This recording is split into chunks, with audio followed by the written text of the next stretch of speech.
Hello dear students, welcome to this video lesson on the part B, Teaching Potential of B.Ed Common Entrance Test in Punjab.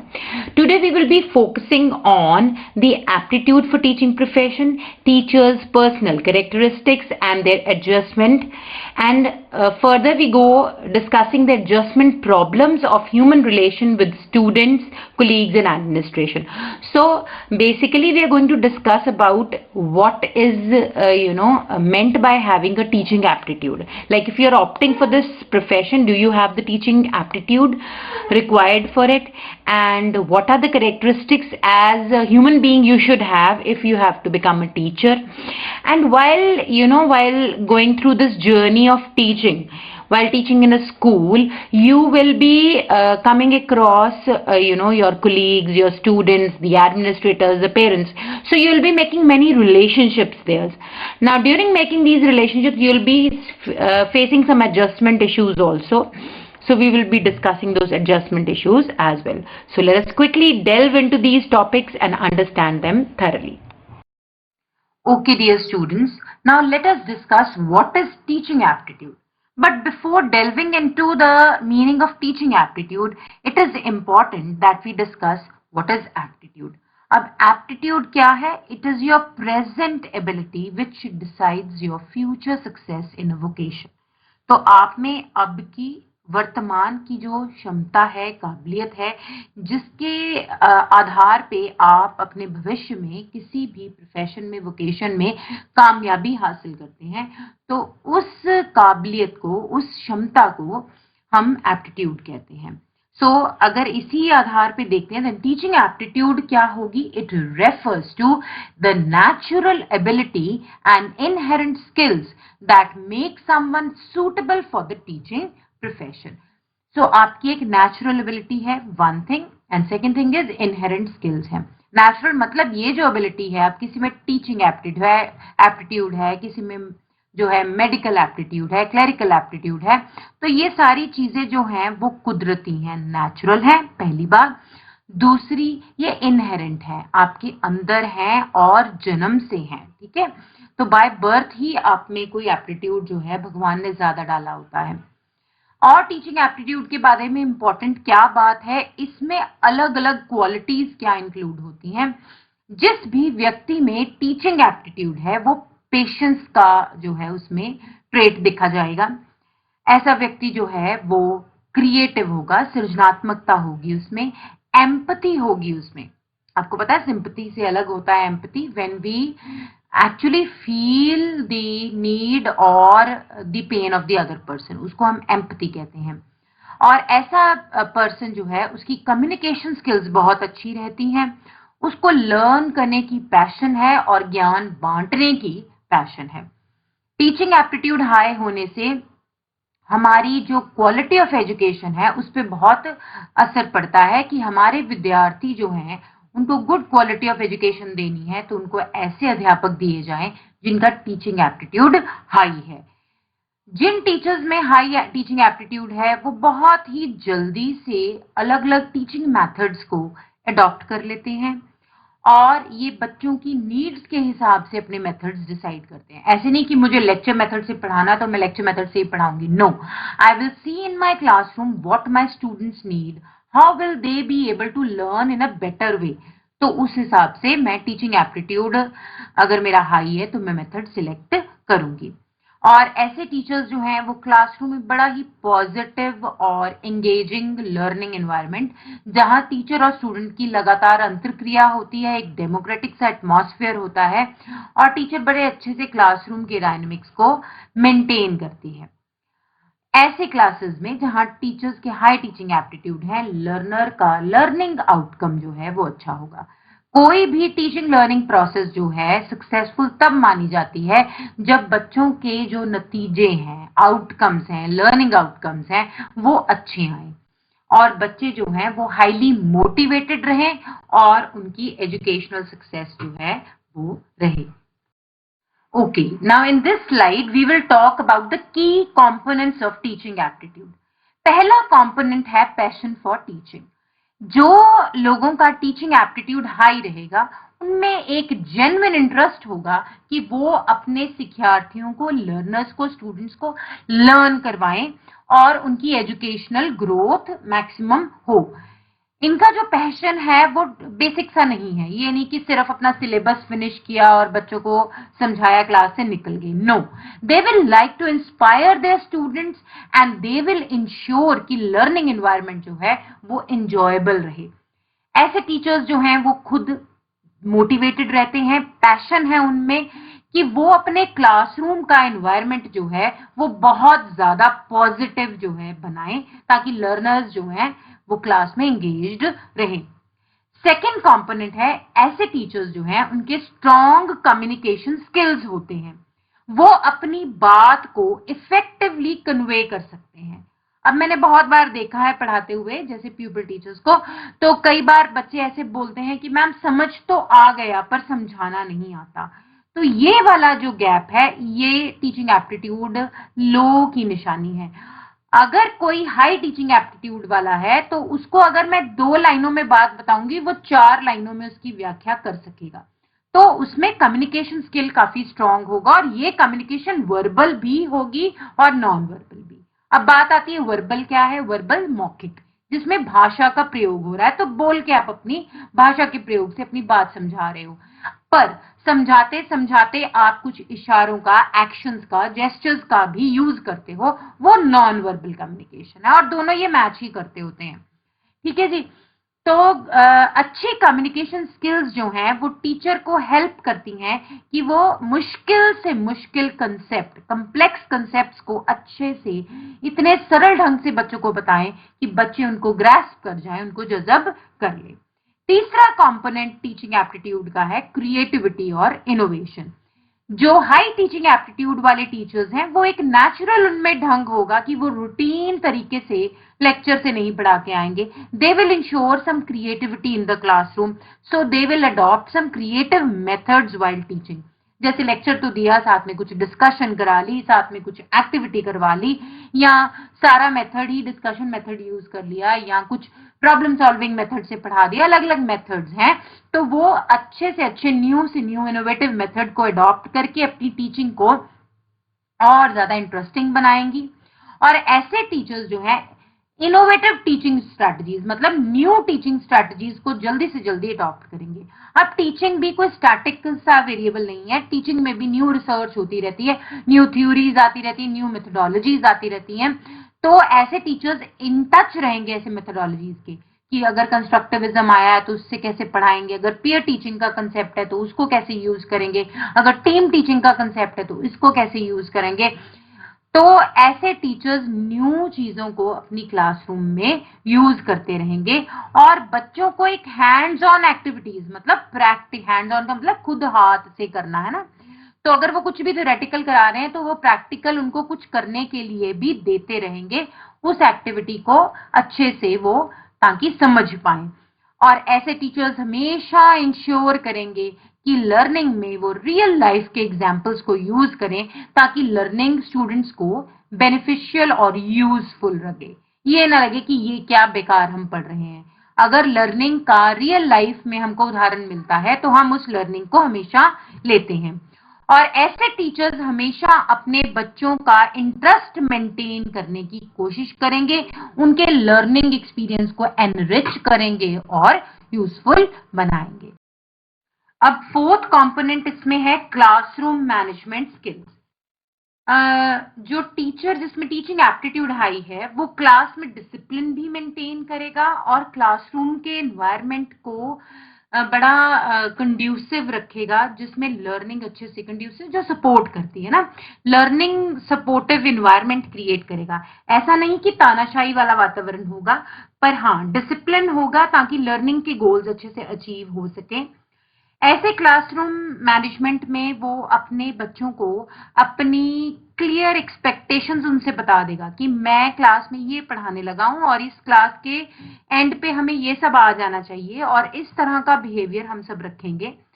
और जहां जहां जरूरत है वो बच्चों को क्लासरूम के रूल्स जो है वो एक डेमोक्रेटिक ढंग से रिमाइंड भी करता रहेगा, ताकि क्लासरूम का एटमॉस्फेयर डेमोक्रेटिक भी रहे और फ्रेंडली भी रहे, पर हमारा डिसिप्लिन, हमारे लर्निंग गोल्स जो है वो सफर ना करें। और अच्छे बिहेवियर को कंटिन्यू रखवाने के लिए वो रीइंफोर्समेंट देगा। अब रीइंफोर्समेंट क्या है?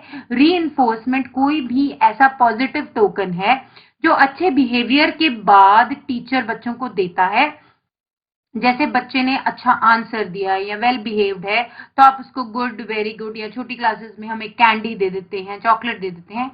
ऐसे ये जो टोकन्स हैं स्मॉल स्मॉल, इससे बच्चे को इंकरेजमेंट मिलती है कि वो अच्छे बिहेवियर को कंटिन्यू रखे। तो ऐसे टोकन्स को हम रीइंफोर्समेंट या रीइंफोर्सर्स कहते हैं।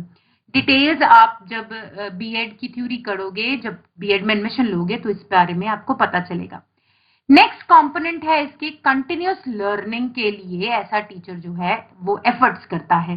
वो देखता है कि वो नए से नए मेथडोलॉजीज जो है अडॉप्ट करे और कंसेप्ट्स ऐसे यूज करे जिनसे टीचिंग प्रैक्टिसेस इंप्रूव हों।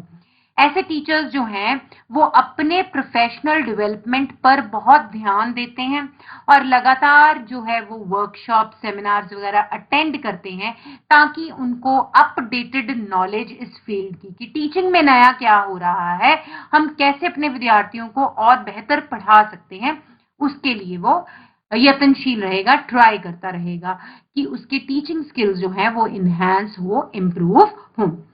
और क्या होगा? नेक्स्ट कंपोनेंट है एम्पैथेटिक होगा ऐसा टीचर और पेशेंस वाला होगा। पहले भी बताया मैंने, बच्चे की जरूरतों को, जो शिक्षार्थी है, लर्नर है, स्टूडेंट है, उसकी नीड्स को समझना, उसको पेशेंस के साथ, सब्र के साथ अपने बच्चे को गाइड करना है जहां जहां जरूरत है, और देखना है कि बच्चे की प्रॉब्लम क्या है, उससे कैसे फील हो रहा है। अब बच्चा स्लो लर्नर है, उसको समझ नहीं आ रहा, आप क्लास में एक्सप्लेन कर रहे हो, वो नहीं कैचअप कर पा रहा, तो आपने उसकी समस्या को समझना है, उसके साथ एम्पैथाइज करना है और कनेक्ट करना है पर्सनल लेवल पे, ताकि उसकी जो भी कंसर्न्स हैं, मुश्किलें हैं, उनको आप अच्छे से दूर कर सको और जहां बच्चे को जरूरत है मैक्सिमम सपोर्ट उसको दे सको। इसका मतलब कि पेशेंस जो है वो एक की है, वो वाइटल है, इंपॉर्टेंट है, ताकि हम अलग अलग तरह के बच्चों की लर्निंग प्रॉब्लम्स को और जो भी बिहेवियरल चैलेंजेस आते हैं क्लासरूम में, उनको हम सॉर्ट आउट कर सकें विद हाई टीचिंग एप्टीट्यूड। चलिए, अब हमें बेसिक समझ आ गया है कि टीचिंग एप्टीट्यूड क्या होता है। अब हम सैंपल क्वेश्चंस लेते हैं। फर्स्ट क्वेश्चन है, effective communication skills for a teacher include yelling at the students पे आपने चिल्लाना है, यूजिंग जार्गन फ्रीक्वेंटली। जार्गन का यहाँ अर्थ है, जार्गन होता है किसी भी प्रोफेशन की जो फॉर्मल लैंग्वेज होती है, तो आप बड़ी सोफिस्टिकेटेड फॉर्मल लैंग्वेज यूज करें, वो इफेक्टिव कम्युनिकेशन है। सी है कि आप अपनी इंफॉर्मेशन क्लियरली और इफेक्टिवली बच्चों को बताएं, और डी है कि आप बहुत तेज तेज बोले, स्पीकिंग वेरी फास्ट। और करेक्ट आंसर है C, that is conveying information clearly and effectively. उसके बाद सेकंड है, why is empathy important in teaching. अभी मैं एम्पैथी के बारे में काफी एक्सप्लेन किया है। तो पहली बात, A option, it helps in disciplining the student strictly, it makes students fear the teacher, it helps in understanding students needs and emotions, it reduces the teachers workload. तो सी है इसका correct answer, it helps in understanding students needs and emotions. चलते हैं, we will talk about the personal characteristics of a good teacher. तो personal characteristics जो हैं teacher के, वो उसकी इफेक्टिवनेस, उसकी पढ़ाने की कैपेबिलिटी पे बहुत ज्यादा इफेक्ट डालते हैं। और अगर टीचर की कैरेक्टरिस्टिक्स जो हैं वो इफेक्टिव हैं, तो वो एक positive learning environment, positive learning environment वो होता है जिसमें लर्नर की अच्छे से ग्रोथ होती है, लर्नर विदाउट फियर अच्छे से नॉलेज जो है वो ग्रहण करता है टीचर से। तो ऐसे टीचर्स जो हैं वो इंटेग्रिटी से पढ़ाते हैं और बच्चों की नीड्स के हिसाब से अडेप्ट करते हैं, उनमें कॉन्फिडेंस रहता है। सो ये कैरेक्टरिस्टिक्स हैं, इंटेग्रिटी, अपने प्रोफेशन की तरफ आप सच्चे सुच्चे हैं, आप अच्छे से एडजस्ट करते हैं learner, learning needs, learning content के हिसाब से, आप में कॉन्फिडेंस, आत्मविश्वास है, आप अपने काम के प्रति कमिटेड हैं और आप अपने काम के ऊपर रिफ्लेक्ट भी करते हैं कि मैंने क्या किया, मेरे बच्चों ने क्या अचीव किया। तो ये बड़ी इंपॉर्टेंट कैरेक्टरिस्टिक्स हैं जो एक अच्छे अध्यापक में होनी चाहिए। इस तरह से आप बच्चों में एक विश्वास, एक एंगेजमेंट है जो वो अपनी क्लास में करवा सकते हैं कि वो आप पे ट्रस्ट करेंगे, आपकी क्लास में पूरे से अच्छे से इन्वॉल्व होंगे। और ऐसे टीचर्स जो हैं उनमें एक इम्प्रूवमेंट फॉर टीचिंग मेथड्स भी रहता है, तो ये भी एक कैरेक्टरिस्टिक है। इन क्वालिटीज से आप बच्चों की अचीवमेंट जो है वो हाई करवा सकते हैं और उनका जो सेटिस्फेक्शन लेवल है वो भी रेज कर सकते हैं। तो अब हम एक एक करके ये क्वालिटीज लेते हैं। क्या है? इंटेग्रिटी है पहले। इंटेग्रिटी का मतलब ऑनेस्ट होना, और आप में बहुत ज्यादा नैतिक कदरें कीमतें होनी। टीचर्स जिनमें इंटेग्रिटी है वो बच्चों का बहुत ज्यादा रिस्पेक्ट जो है अपने लिए अर्न करते हैं, अपने कुलीग्स का रिस्पेक्ट अर्न करते हैं, पेरेंट्स से रिस्पेक्ट लेते हैं। तो ये ऐसे टीचर्स हैं, इंटेग्रिटी वाले जो टीचर्स, वो रोल मॉडल्स बनते हैं कि किस तरह का बिहेवियर जो है एक टीचर को दिखाना चाहिए। ऐसे टीचर्स अडेप्टेबिलिटी भी शो करते हैं, मतलब फ्लेक्सिबल होना। आप नई सिचुएशन के हिसाब से जल्दी से एडजस्ट करते हो, स्टूडेंट्स की नीड्स के हिसाब से अपने आप को एडजस्ट करते हो, तो ये अडेप्टेबिलिटी है। ऐसे टीचर्स जो हैं वो अगर अडेप्टेबल होते हैं तो वो कोई भी चैलेंज को, अनएक्सपेक्टेड चैलेंज जो आपको पता नहीं था, आप क्लास में कुछ सोच के जाते हो और कुछ होता है, तो ऐसे कुछ भी जो चैलेंजेस हैं उनको हैंडल कर पाते हैं। और अगर जैसे बीच में कभी करिकुलम चेंज हो गया, सिलेबस चेंज हो गया, तब भी वो अपने आप को बड़ी जल्दी से अडेप्ट कर लेंगे, या स्टूडेंट बिहेवियर में कुछ चेंज लगता है तो वो भी अडेप्ट कर लेते हैं और अपनी टीचिंग स्ट्रेटजीज को उसके हिसाब से मॉडिफाई कर लेते हैं, ताकि बच्चों की अलग अलग डाइवर्स जो लर्निंग नीड्स हैं उनको वो मीट अप कर सकें। ऐसे टीचर्स में कॉन्फिडेंस रहता है, उनको एक फेथ है अपने आप में, अपनी टीचिंग एबिलिटीज में। और ऐसे जो कॉन्फिडेंट टीचर्स हैं वो बच्चों को ज्यादा इन्वॉल्व कर पाते हैं, क्लासरूम में वो अच्छे इनिशिएटिव्स ले पाते हैं और अपने प्रोफेशनल डेवलपमेंट के लिए भी साथ साथ इनिशिएटिव लेते हैं। क्लासरूम के चैलेंजेस को इफेक्टिवली वो हैंडल करते हैं और उनको बच्चों के साथ कोई समस्याएं जो आती हैं वो उनका अपने आप समाधान कर लेते हैं। नेक्स्ट, ऐसे टीचर्स जो है वो कमिटेड रहते हैं, कमिटमेंट होती है उनमें, वो अपने प्रोफेशन के प्रति डेडिकेटेड हैं, अपने बच्चों के प्रति डेडिकेटेड हैं। और ऐसे टीचर्स जो हैं वो मैक्सिमम टाइम और एफर्ट लगाते हैं, सिर्फ पढ़ाने में नहीं, क्लासरूम से में आने से पहले जो प्लानिंग करनी है टीचर ने, जो लेसन प्लान्स बनाने हैं, उसमें भी वो काफी एफर्ट्स लगाते हैं। बच्चों की असाइनमेंट्स को टाइमली चेक करके ग्रेडिंग करके देते हैं। बच्चों को जब जब जरूरत है क्लासरूम से बाहर उनको एक्स्ट्रा कोई सपोर्ट चाहिए, हेल्प चाहिए, उसके लिए भी वो हमेशा रेडी रहते हैं। और उनकी डेडिकेशन की वजह से एक जो टोटल इन्वायरमेंट है वो बड़ा पॉजिटिव लर्निंग इन्वायरमेंट बन जाता है। रिफ्लेक्टिवनेस रहती है इन टीचर्स में। अब रिफ्लेक्टिवनेस क्या है? वो अपने काम का के बारे में खुद ही चिंतन करते हैं कि मैंने कैसे पढ़ाया, अपना मूल्यांकन करते हैं, अपनी टीचिंग मेथड्स को इम्प्रूव करने की कोशिश करते हैं। ऐसे टीचर्स अपनी प्रैक्टिसेस को खुद चेक करते हैं, उनको किसी की जरूरत नहीं है कि कोई आएगा सुपरवाइज करेगा, नो, वो अपने आप ही अपने बच्चों से, अपने कुलीग से फीडबैक लेते हैं अपनी टीचिंग के बारे में, और जहां जहां जरूरत है वो एडजस्टमेंट करते हैं ताकि वो और इफेक्टिवली पढ़ा सकें। चलिए अब हम एक सैंपल क्वेश्चन लेते हैं कैरेक्टरिस्टिक्स ऑफ टीचर के ऊपर। तो एक क्वेश्चन ऐसा बन सकता है, which characteristic is crucial for managing a diverse classroom effectively. इसमें है पहला इमोशनल स्टेबिलिटी, बी है स्ट्रिक्टनेस, सी है इंडिफरेंस और डी है इम्पल्सिवनेस। तो आंसर सही है इसका इमोशनल स्टेबिलिटी, ए पार्ट। तो अब एग्जांपल्स लेते हैं क्वेश्चंस के। पहला है, an emotionally stable teacher is likely to react aggressively to students misbehaviour, A option. B is handle classroom conflicts calmly. C is show favoritism towards certain students, and D is ignore classroom issues. And I hope you can guess it is answer number is B, handle classroom conflicts calmly.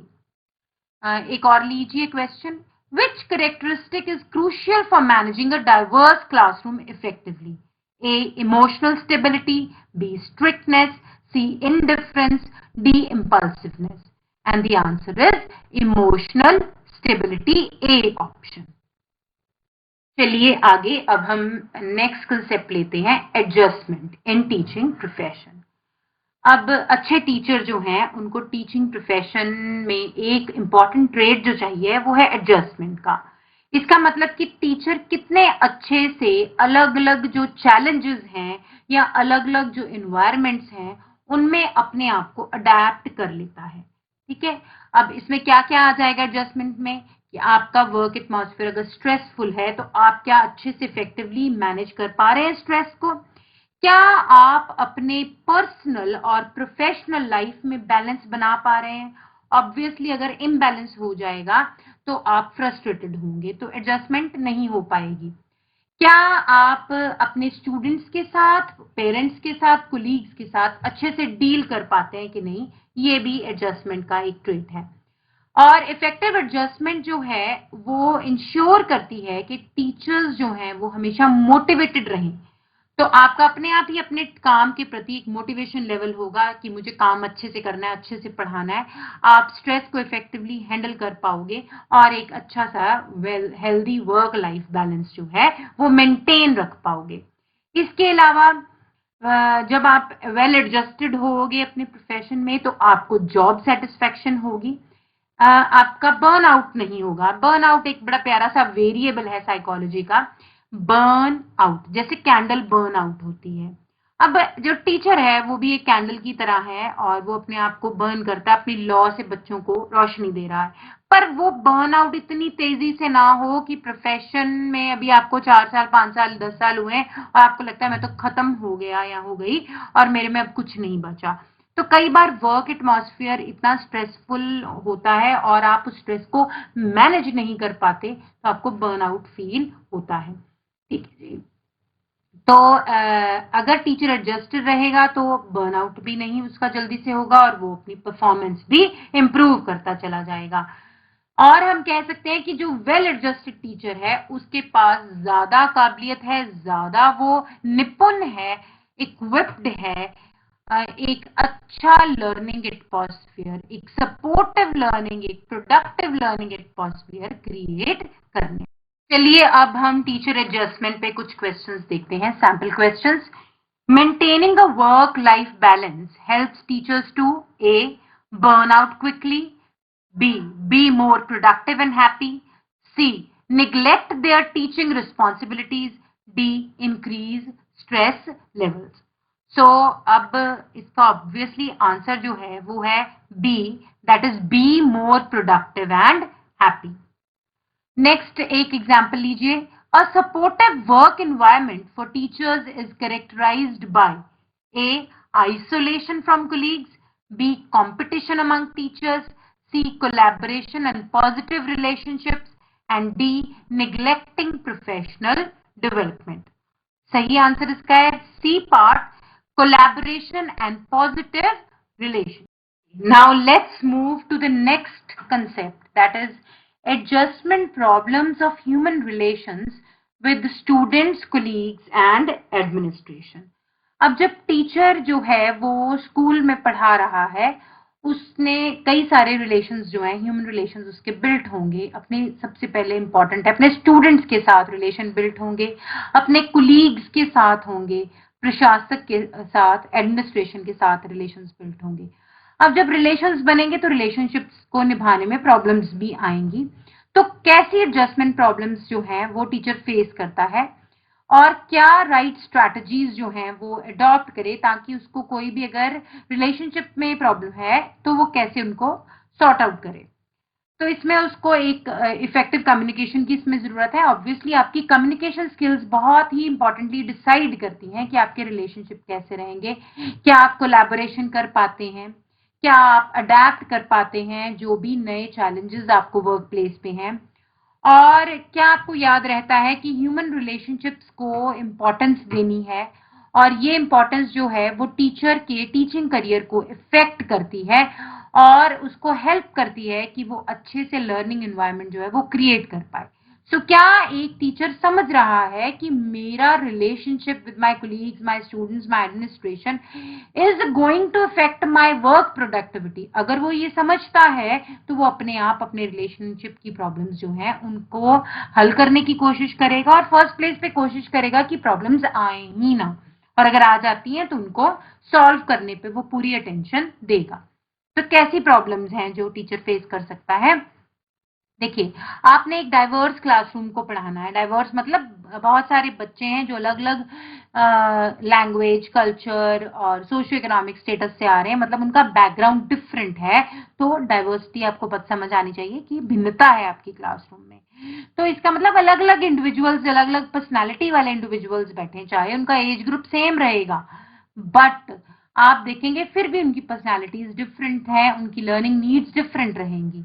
तो ऐसे case में आपको क्या समस्या आएंगी? सबसे पहले आपको कम्युनिकेशन बैरियर जो है वो फेस करना पड़ेगा कि स्टूडेंट्स जो हैं वो आपकी इंस्ट्रक्शंस आप नहीं समझ पाते, उनकी लैंग्वेज जो है वो आपकी लैंग्वेज के साथ मैच नहीं कर रही है आपकी टीचिंग, तो आपने वहां पे एडजस्ट करना। आप बच्चे को नहीं करवा पाओगे, आपको देखना अगर पंजाबी बैकग्राउंड का बच्चा है तो आप अंग्रेजी में नहीं पढ़ा पाएंगे, यू हैव टू चेंज। तो आपने क्लियर सिंपल लैंग्वेज यूज करनी है और ये लैंग्वेज बैरियर्स जो हैं, कम्युनिकेशन बैरियर्स जो हैं, उनको रिमूव करना है।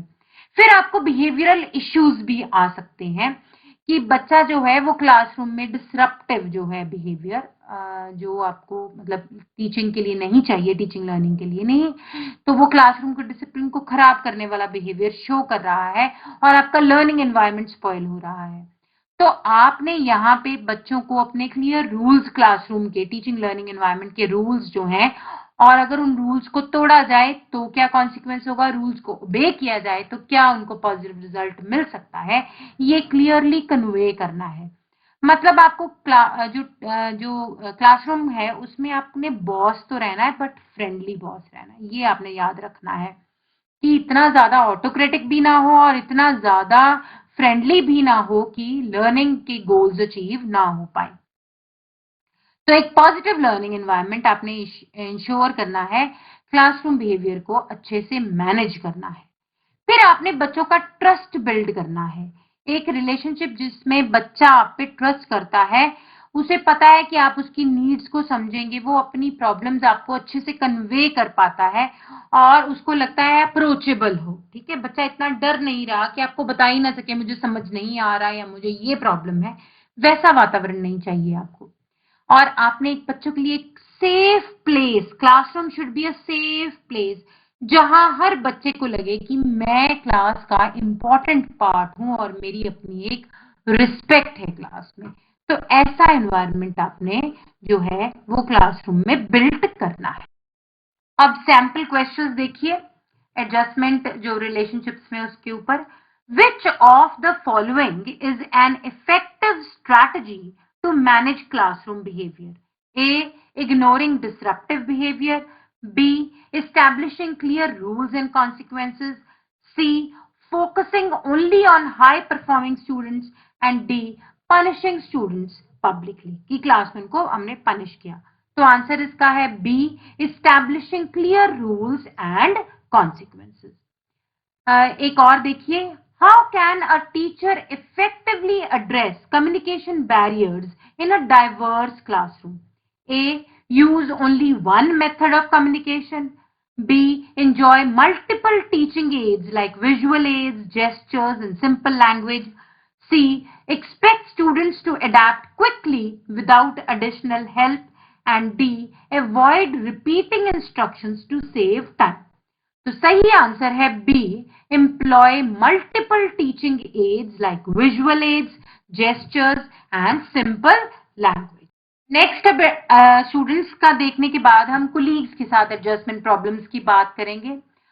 इट इज वेरी इंपॉर्टेंट कि एक टीचर जो है उसकी हेल्दी रिलेशनशिप हो अपने पीयर्स के साथ, अपने कुलीग्स के साथ। देखें कि क्या प्रॉब्लम्स आती हैं। अब देखिए, हर टीचर का अपना एक डिफरेंट टीचिंग स्टाइल है, अपनी एक टीचिंग फिलॉसफी है, अपनी मेथडोलॉजीज हैं, आपके जो अपने आप किस चीज में बिलीव करते हो, आपकी टीचिंग फिलॉसफी क्या है, कौन से मेथड्स आपको अप्रोप्रिएट लगते हैं और किन में आपकी महारत है, एक्सपर्टाइज है। तो ये भी एक दूसरे के लिए एक ओपन माइंडेडनेस, मैं ऐसे पढ़ाता हूँ, ये ऐसे पढ़ाता है, तो आपको एक ओपन माइंडेडनेस रखनी है. We have to respect the approaches used by others, the methods used by others. हमने किसी की निंदा नहीं करनी है, किसी को हमने बुरा नहीं बोलना है, और हमें कोलैबोरेट करने के लिए रेडी रहना कि ये चीज मुझे आती, ये तुमको आती, let's collaborate. You can take up this topic in my class, I can take up this topic. तो ये एक तरह से टीम टीचिंग भी हम कर सकते हैं. या अगर आप ये काम मुझे अच्छे से आता है तुम मुझसे सीख लो, और तुम्हें ये काम अच्छे से आता है मैं सीख लेती हूँ. ठीक है, तो ऐसे बेस्ट प्रैक्टिसेस आपस में शेयर करनी है.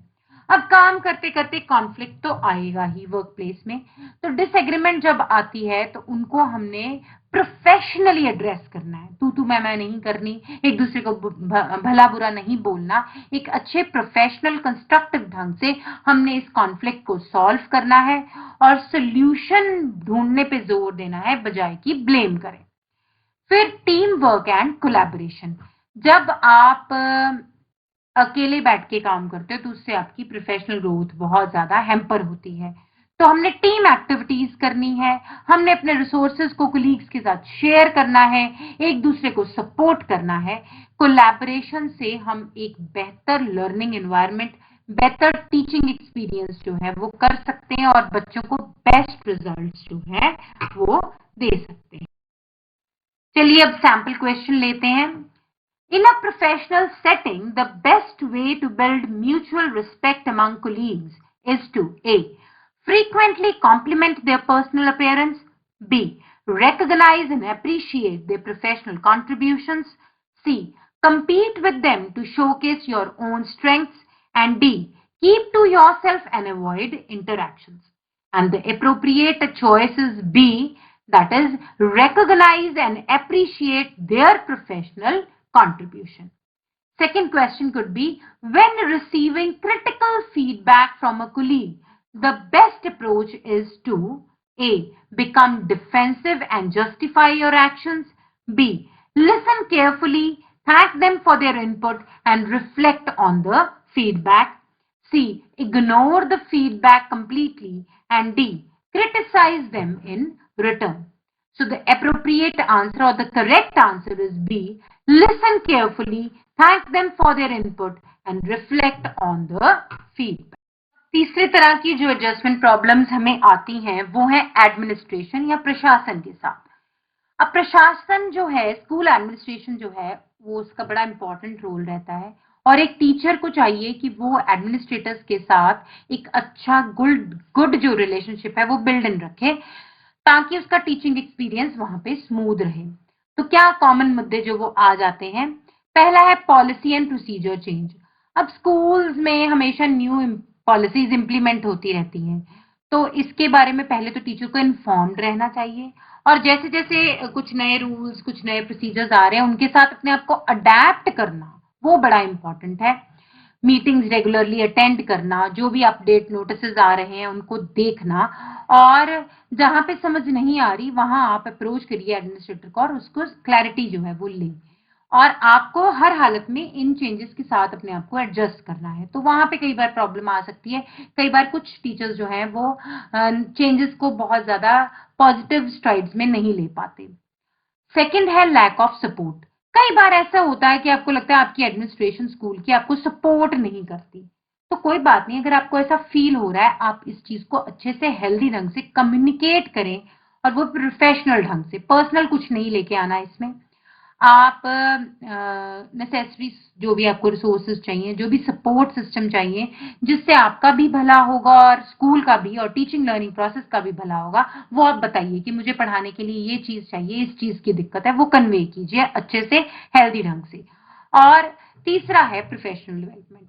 एडमिनिस्ट्रेटर्स जो हैं वो चाहेंगे कि आप लगातार अपनी प्रोफेशनल डेवलपमेंट करते रहें, तो आपने इसके लिए भी विलिंग और ओपन रहना है, नए स्किल्स सीखते रहना है, सेमिनार्स कॉन्फ्रेंसेस अटेंड करना है, और ताकि आप अपने आप को अपडेट रखें एजुकेशनल जो न्यू ट्रेंड्स आ रहे हैं उनके साथ. अब इस पे क्वेश्चंस लेते हैं. First is, if the administration introduces a new policy that you find challenging to implement, you should A. Ignore the policy and continue with your usual methods. B. Discuss your concerns and seek clarification or support from the administration. Complain to your colleagues without taking any action. And D is publicly criticize the policy in front of students. Now the correct answer is B. That is, discuss your concerns and seek clarification or support from the administration.